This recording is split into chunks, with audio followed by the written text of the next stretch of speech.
это очень интересная линия. Я хотел это как-то вспоминать с вами. У этой книги такая довольно долгая, опять-таки, предыстория.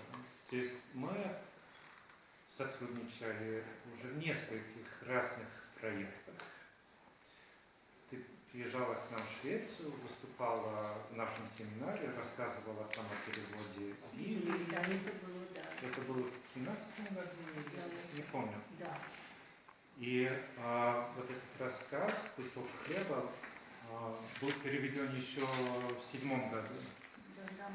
И включен в шведское издание «Разговоры на расстоянии», то есть проза Айгин.